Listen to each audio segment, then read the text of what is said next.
You're listening to Imperfect Heroes, Insights into Parenting, the perfect podcast for imperfect parents looking to find joy in their experience of raising children in an imperfect world. And I'm your host, DJ Stutz.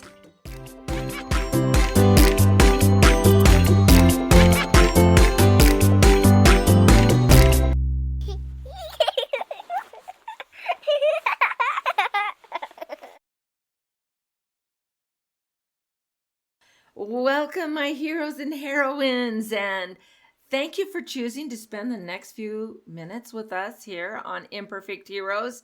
And I am so excited about what we're talking about today and whom I'm talking to today. Very, very exciting. But before we get started, of course, I want to let you know that, if you're still looking for that perfect little Christmas present, Roman is Bigger is a good choice. We have the next book will be out anytime now.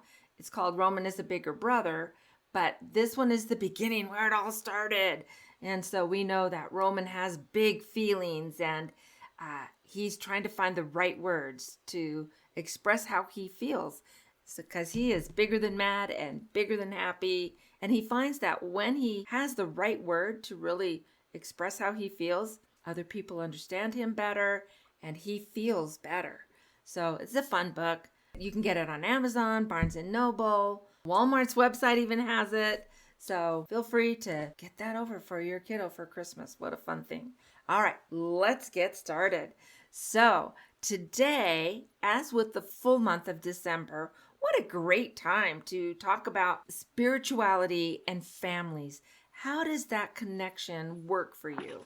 And we have so many families in this country and in this world. We've got listeners in several other countries as well, but where spirituality takes its own life within a family. And so how do you make that work?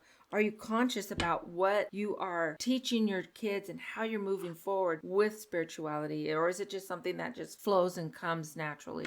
And so today, I'm so excited. We have this amazing author. If any of you have ever heard of the Wingfeather Saga, this is the man. This is Andrew Peterson. And if you have VidAngel, I do.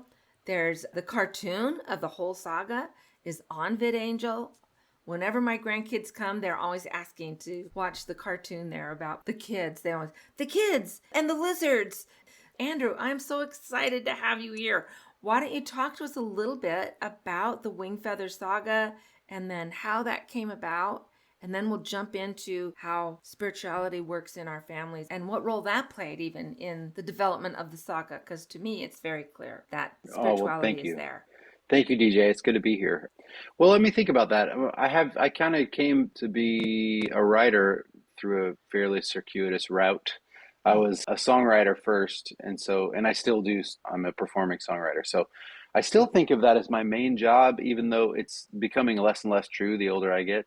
But yeah, I moved to Nashville with my wife back in 1997. We got married in college, moved straight up as soon as we were both graduated. And that's just what you did. You moved to Nashville if you want to be a songwriter. So I came here and signed a record deal and started touring a lot. And pretty quickly, our first couple kids were born, and we tried to tour together as a family in an RV, if you can imagine. And I would not recommend. Not a great season. When I look back, every picture I see of us back in those days, we just look haggard and tired. And Jamie is just amazing for having gone with it as long as she did. Anyway, yeah, so that was my main thing, was touring, writing songs and making records and going out on the road. But what really got me into the songwriting game was my love of stories. It wasn't just I loved music. I do love music, but I really love stories. And so when I was in high school in the 80s and early 90s, I was listening to all kinds of music. But what really got my attention was any song that told me some kind of a story. And I don't mean like old folk ballads. I mean a song that told me the story of the heart of the person that was writing the song. They would hint at certain things in their song, certain details that evoked stories in my mind. And so that was kind of the thing that got me into songwriting. And so it was, in my mind, pretty natural to move from that to writing books. And I loved books. I wanted to be an author before I wanted to be a songwriter. So I basically just talked to my wife and said, how I'm always talking about wanting to write a story? I think I'm really going to do it this time. And she was she was just like, well, I wish you would hurry up and do it and stop talking about it, because She knew that it was something that was on my mind for so many years. So anyway, yeah, it was pretty early on. It was like after my third record was when I found an agent and like earnestly started trying to get this first book published. And that began this long, crazy season of writing a book one year, putting out a record the next year, writing a book the next year, putting out a record the next year. And so Oh, just touring and writing and touring and writing. It was just a really busy. I couldn't have kept up that pace now. I'm 50 now, and so it's a young it man's happens game. to all of us. Yeah, exactly. So anyway, I think part of it was reading the Narnia books. I loved the Narnia books when I was a kid, and loved like Lloyd Alexander's Prydain Chronicles and quite a Mhm. bit of fantasy. But not only fantasy, but I did love fantasy novels. And so that was the thing I wanted to try, was to write a big, epic, multi-part saga. And that became the Wingfeather Saga. That is so fun. So fun. And I love this sweet little family, the three little kids and mom and then grandpa staying with them. Oh, I forget, was it Poto. Poto? Poto? Hmm. Poto. And I just love them. And even before we started recording, I was talking to you about how I really relate to the oldest child, Jenner, because I'm an oldest child, Hmm. and how Jenner feels this strong responsibility, and yet he doesn't like having all of the responsibilities Hmm. sometimes. Yeah. Again, I can relate. and but at the same time, he takes them very seriously, and he is very protective of his younger brother and sister. And you see that family dynamic of they don't always get along, but they do always love each other. Hmm. And that is such a great piece of that. Well, I would say one of the things that when we're developing the TV show, the animated series, one of the things we were really strong about was making it clear that this family likes each other. They Mm. don't just love each other, they actually like each other. It's really Yeah. easy in a lot of movies, and I can't think of anything specific right now, but there's a tone, where the kids are kind of smart alecky and the parents are kind of disengaged or whatever. And that just wasn't really Mm-hmm. my experience as a parent. We actually really like our kids and they really like us. We hang out and get along really well. And at the same time, it's not perfect. We've gotten in arguments Yeah. and have had plenty of failings, but there is this undercurrent of affection that we wanted to convey, because in the books, it was important to me that the parents were engaged. I think it's so I get why it happens, but in so many young adult and middle grade stories, the parents are kind of oblivious to what's going on. You'll have these scenes where a kid will come and tell the Mm-hmm. parents some crazy thing that happened, and the parents kind of not listening or doesn't believe them or whatever it may be. And I'm like, man, if my Mm-hmm. kid walked in the door and told me that, I would stop what I was doing and ask what was happening. Let's get to the bottom of this. And so I really wanted to write a story where the family worked best as a unit. At the same Yeah. time, it's really hard to write a story where the family's all there together, because it's hard for Janner and his siblings to learn anything if their parents are always there to get them out of trouble, right? That's part of the reason why I think a lot of stories have are about orphans or kids who are off on their own, Mm-hmm. is because it's on them to figure this thing out. And that happens in book two. But yeah, writing a story where the family was engaged, where there were real stakes, but that the parents really respected and listened to the kids, and vice versa. Yeah. The kids really respected and listened to the parents, even though there was tension and they were human and they're flawed people. That was important to me. Yeah. Well, and it's the joke around here is like the most dangerous role you can have is to be a parent in a Disney movie because you're getting killed off, right? Right at Yeah, the it's so true. beginning. Yeah, And so see, there true. are so many Disney and then other Nickelodeon and some of those others where there are shows for kids, but the kids are all solving problems without their parents, or their parents are just idiots. And so Hmm. they're having to work Hmm. around these stupid parents. And so that breaks my heart because Yeah. I think it sets a tone, and we can see it sometimes where kids are feeling like, oh, I'm supposed to go against my parents. Oh, Hmm. I'm supposed to not like them, or I'm just smarter. I'm just smarter than my parents. I don't need to They would listen to never them. understand that kind of They thing. would never understand. Yeah, Yeah, exactly. and when actually we do. I've said many times, I was like, the Yeah. biggest mistakes I've made as a parent are when I forgot what it was like to be a kid. And so my wife and I both try really hard to empathize and to remind ourselves, man, what was it like to be 10? Oh, that's right. It's super hard. Your friends Yeah. really matter to you when you're 10 years old, or if somebody said that to me. So I think that it's not a given that the parents aren't going to understand. Actually, I think they will. You just got to give them a chance to. And so that was one of the key things in the story. But also, you were talking about being the oldest sibling. I'm a middle child, and so I was thinking a lot about the dynamics in my own family when I was growing up. But then we have three kids that Wingfeather kids are loosely based on. Oh, so sweet. And so watching their dynamic, there are certain traits that I kind of stole from my kids, and I slapped them on the Wingfeather kids. While at the same time making very clear to my children, these are not you. You know, they're going to make choices that Right. I'm not looking at you and saying, "Oh, I've seen it." Them make these bad choices. I'm going to write it into the story, whatever. That's not the case. But I did really want to make sure that it felt real. You know, I don't know if you're Yes. familiar with Catherine Patterson. She wrote Bridge to Terabithia and Oh, there. Yes. the great Gilly Hopkins and won like 3 Newbery honor. Like she's just is literally a living legend. Like the Library of Congress named her a living legend. And I had the Yeah. great honor of hanging out with her a little bit this past week. She's Oh, 93. congratulations. Yeah, it was very fun, but she Wow. was wonderful, brilliant, brilliant woman. I've read several of her books over the years and loved them, but The Great Gilly Hopkins is about a little girl who is a foster child, and you're in her head the whole time, and man, she is a rascal. Her language is salty, and she's mean, and she's figuring out ways to like punish her teachers for being nice to her, that kind of thing. And the whole time I was reading it, I was thinking, well, firstly, this probably wouldn't be published in 2024. And I'm so thankful that it was published when it Mm, was, because it's so powerful to see the change in this little girl's heart over the course, her response mm, to love. And that what I loved about it was that it felt real. It's like she talks the way kids talk. She feels yeah. things the way kids feel. So Catherine Patterson's secret weapon, I would say this is true of Kate DiCamillo too, is that they're really connected to what it feels like to be a kid. And so, whether or not I pulled it off, one of my goals with the Wingfeather books was to make it so that when a kid was reading Janner's story, if they're an older child like you are, then they recognize their own hearts a little bit in Yeah. the character of Janner or Cal or Lily. So, really drilling down into the muck, you know, like what's really going on deep down in there, because it's not all super attractive, you know. No. We've all got brokenness in us. And so acknowledging that brokenness in the characters is part of what makes me love them. Yeah. Yeah. And even like with my Roman book, Roman is bigger. Roman's a real kiddo. He happens to be my grandson. And then in the next book, when he gets a little brother, he really does have a little brother named Nico, just like the book. But a lot of the things that happen to, and that's not really them, but Right.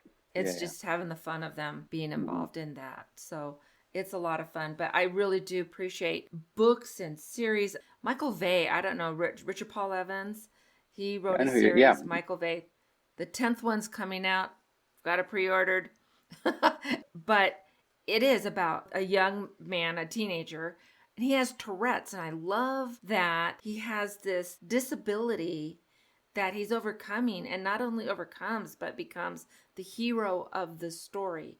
And so your little Lily, she has this crutch and she gets around with this crutch, but she doesn't let it hold her back.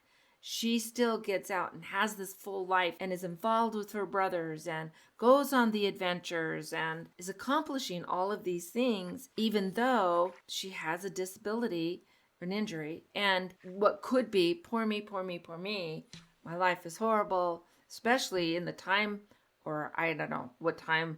What time is Wingfeather? It's really, where is Wingfeather? That's a great, yeah, exactly. It's in another world, Yes. pre-electricity. Yes. Yeah. Yes. Pre But yeah. electricity. But, and so it could have been very difficult because they don't have all of those things that we have to help people.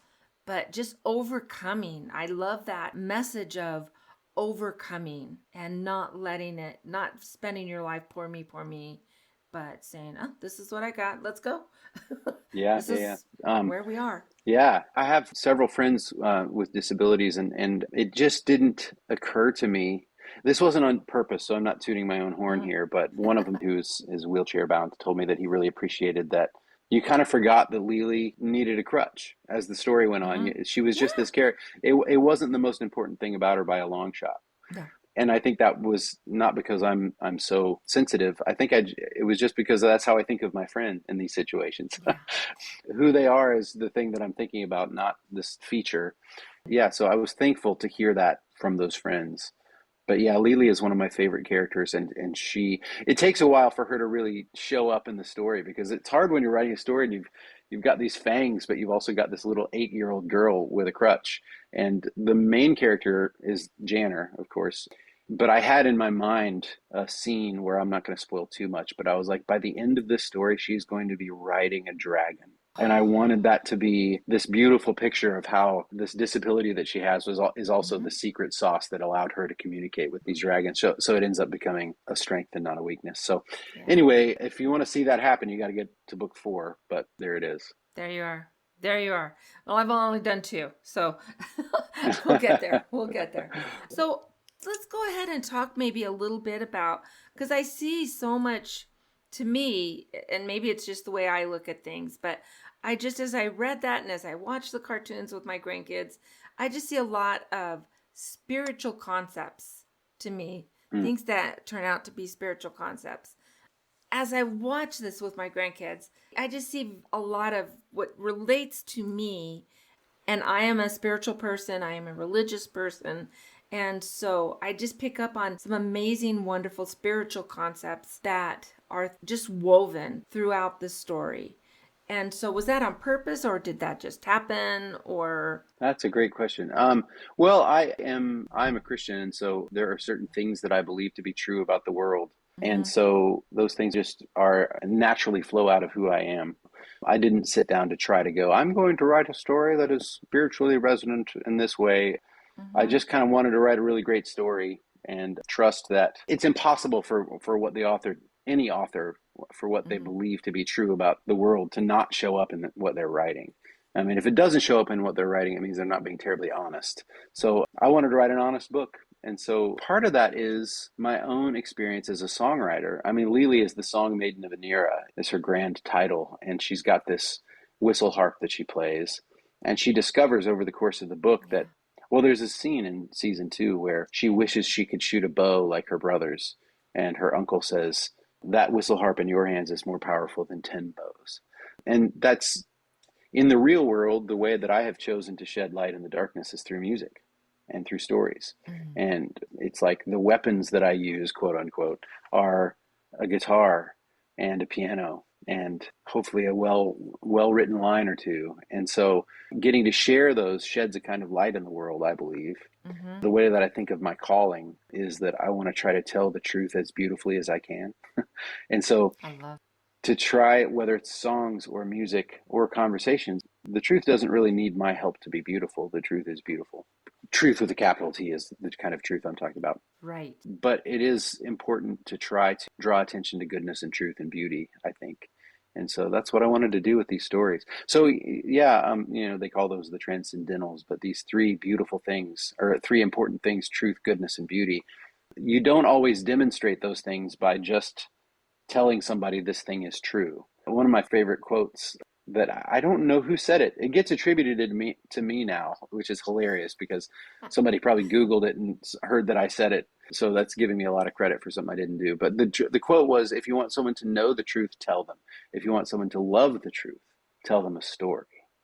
And I Mm, just think that's marvelous. And so yeah. that's the idea, is like you can tell somebody this thing is good, or you can show them this thing is good by writing a story about it.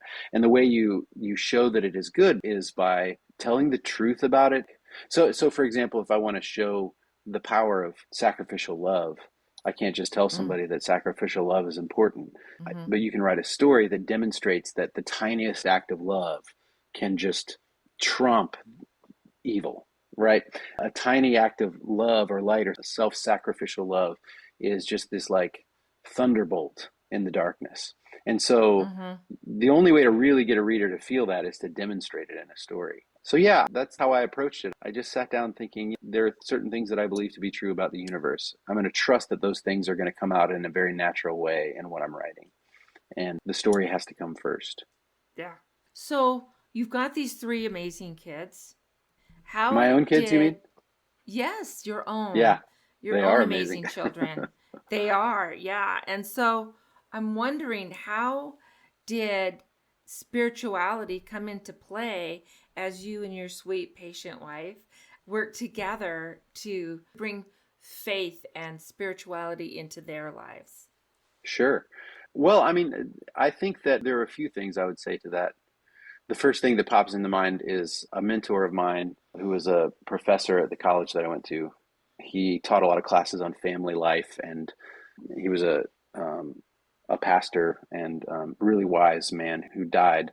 But one of the things he quotes that I kind of hung on the bulletin board of my mind was he said, Christianity ought to be as ordinary in your home as dirty laundry and cornflakes. I uh, love that. which Yeah, is great. So as a Christian, I see that as I didn't want our kids growing up thinking the only time this matters is on Sunday morning when we're going to for church. sure. Like this is something that matters throughout the week. This is actually something that shapes our lives. And if it's true, then it's true all the time. And so I didn't want I wanted to make sure that it was integrated. I grew up with this like the way I describe it is as a the word segregated has a lot of baggage, but what I mean by this is like my imagination was sequestered into two different realms. And Mm, so when I was a kid, and so as a pastor's kid, I would go to church and I would be told all these things that I was supposed to believe and these things that were supposed to move me or whatever. And then that was in one box, and over here was this other box where there were the movies that I loved and the books that I mm, loved and the music that I loved. And I was always being told that I was supposed to be moved by this thing over here, but what was really moving my soul was a beautiful sunset or a great song or a movie or whatever. You know what I mean? So I was hmm. curious about that Yeah. when I was a kid. I was like, what's going on here? Why are these two things separate? So I just assumed that if I wanted to become a Christian and serve God in that way, then that meant that I had to abandon all of these things that moved me and that I loved. And as it turns out, that's not true. It's just not true at Yeah. all. Yeah, in fact, my faith is actually the thing that animates and connects me even in a deeper way to the songs that I love and the movies Hmm. that I love. So when I was a kid watching, say, Raiders of the Lost Ark or Star Wars, and I was feeling the flutter in my stomach of adventure and mystery and getting these pictures of heroism and bravery, sacrificial love, that kind of thing. All those things were hinting at the thing that my parents were trying to tell me in a different way, right? Hmm. And Yeah. so integrating those two things was part of what I think was from Jamie and I to do with our children was just to Hmm. say, you like to play the guitar? That is great. That is not separate from the thing that we do on Sunday morning. That is actually an expression of what we do on Sunday morning. Sunday morning it's all tied together. I think that's what I would say. Yeah, I would agree. It's funny how you bring up movies and stuff.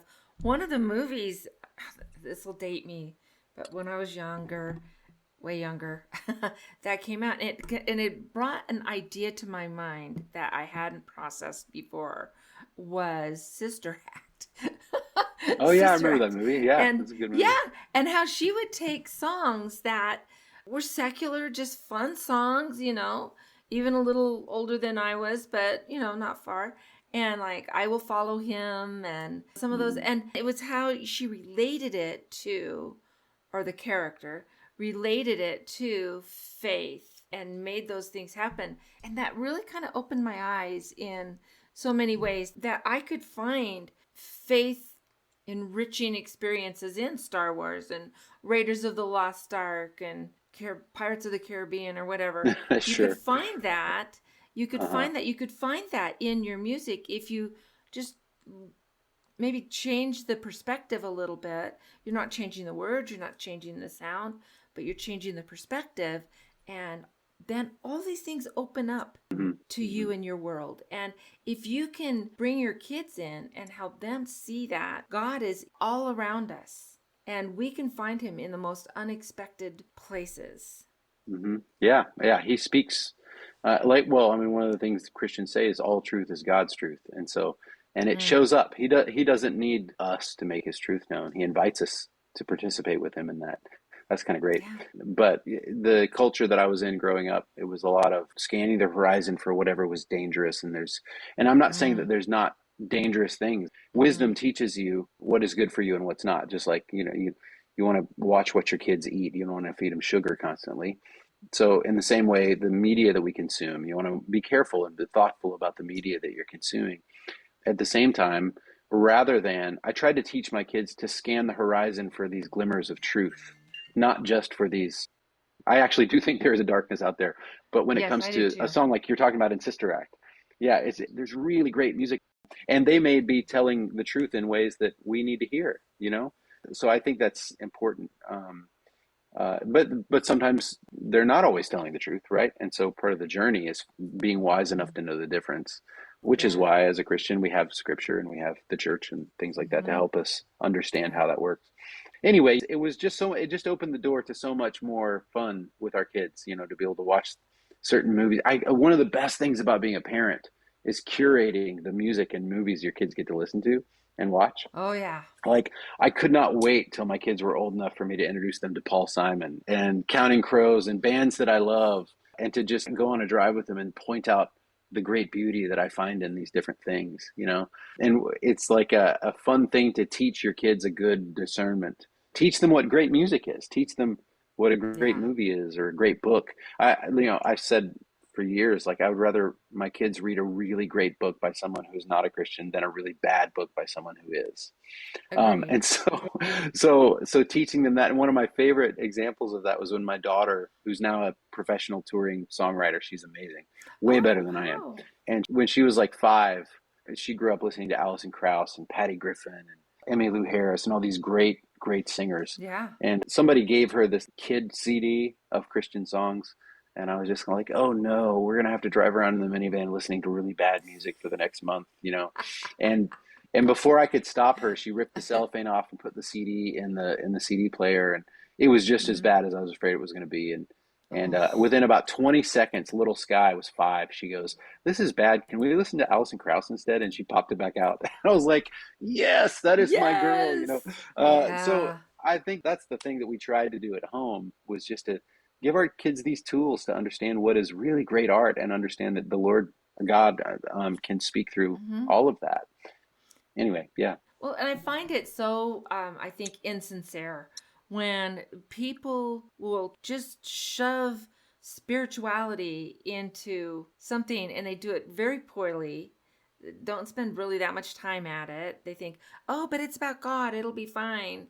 But Hmm. quality matters. And sometimes what is the lesson then that we're teaching our kids is that spiritual songs are hokey and silly and poorly done. And so when they equate that with their own actual spirituality, what lesson are they going to learn when they're making that understanding and that and finding that balance? Yeah, that's true. And I think one of the frustrating things that I experience is this idea that sometimes Christian music, which, I've made Christian music for many years, gets a Mm-hmm. bad rap, and people don't like what they hear on the radio, and they're just kind of like, Mm-hmm. "Oh, Christian music is all bad." And I just kind of want to be like, "Oh no, it's just not popular. The good stuff is just under the radar. You got to kind of dig for it." And for that matter, as if mainstream music is so great all the time. Like, people bash Christian movies with good reason because sometimes they're not very good. But then when I'm flipping through Yeah. Netflix trying to find any movie to watch with my wife, I'm like, these are all terrible. Yeah. It's just people make bad art. But then Yeah. sometimes there are these great works that rise to the surface. Mm. And as a Christian, I don't know that Christians need to be terribly embarrassed about the art that we've made, because that includes the Sistine Chapel and Notre Dame Notre and Dame. Les Mm-hmm. Mis, and not to mention a ton of great modern authors that are doing really excellent work. But I think in those cases, it's that they weren't trying to create propaganda. They were trying to make art, you know? They were Right. trying really hard to make Right. something beautiful. And I Yeah. think that's the key. Well, I think it's fun you brought up Les Mis because I don't know if you've read the whole novel, the I haven't original. actually read the novel. I've just seen the play Oh like my 4 gosh. times. Yeah. Well, so the first, I think it's like 200 pages of the Hmm. novel. It's about that much. But it's Yeah. about the priest that winds up Oh. letting him go. But it's the priest's story, which is Hmm. phenomenal. I mean, Hmm. nobody's made a movie about Father, I think it's Bienvenu or something like that. Okay. But nobody's made a movie about that. And yet it is Huh. such, oh, an amazing piece Oh, of I need to the read it. story. Oh my, just read the first. And then there's like some commentary and social commentary, and there's history about the Battle of Waterloo that's included Hmm. in there. And so it's all these different sections. And I think people think that the whole book is really just about Jean Valjean and Claire and the whole story there. But it goes into so much more detail about the different it's very, very rich Mm. reading. And I Okay. highly suggest picking up the book and going beyond I'll the do it. play and the movie. Yeah, it's pretty cool. Pretty cool. Awesome. All right. Well, thank you so much. And so I just want to thank you so much. I was so excited when I can make this connection. What? This is so cool. So I just want to thank you so much for taking the time to come on our little podcast. Of course. So if our followers want to learn more, find out more about your music and about the Wingfeather Saga and all that, where would you have them go? Yeah, you can go to wingfeathersaga.com, and that will send you to all the links where you can watch the show. Angel.com is the actual platform, and then Andrew-Peterson.com is my personal site, and all of them funnel to the same places. So. Oh, okay. Oh, so amazing. We're going to have all that in the show notes. So if any of our listeners are interested, just scroll down, and all of that's going to be there. So we're really excited. And are there any more books coming with Wingfeather, or do you have any other series you're interested in? Yeah, great question. So we put out a couple of like ancillary books. There's Pembroke's Creaturepedia, and then last year I published The Ranger's Guide to Glipwood Forest, which is a really fun side book. And then we have our first children's picture book just came out from the series. And then we're working on a graphic novel of book 1 right now, which is really fun.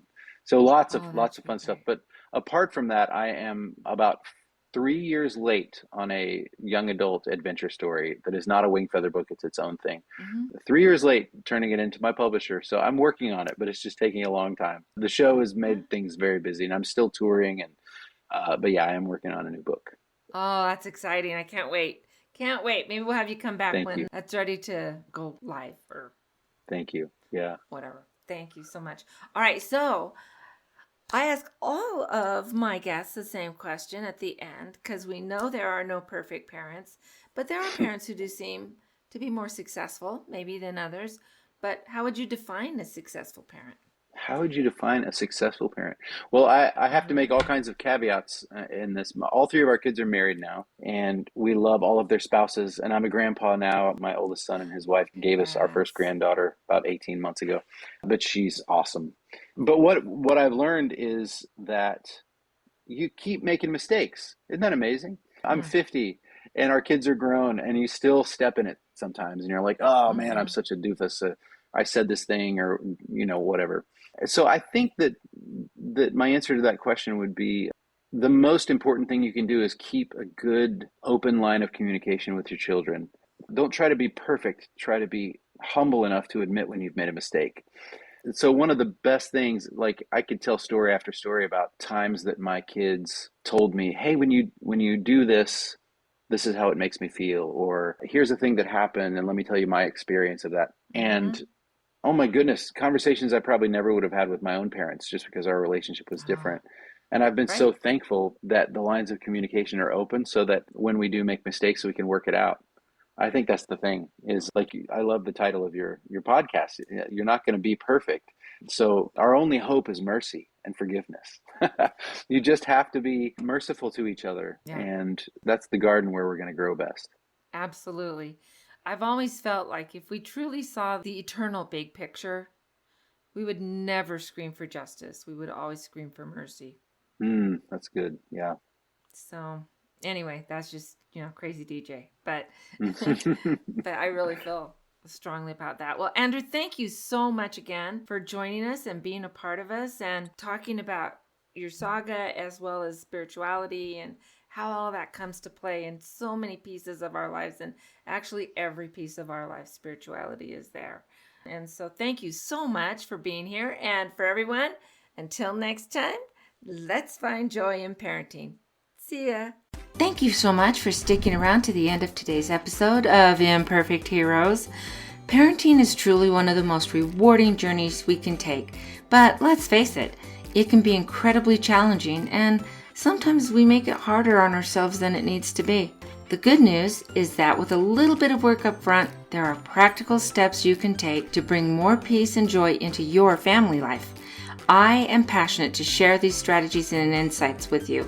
If you're ready to step on the path to joyful, effective parenting, I invite you to schedule a family checkup.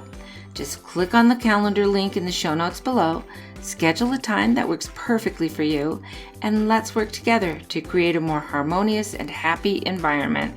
And remember, every small step that you take today makes a big difference. So thank you again for joining us, and until next time, let's find joy in parenting.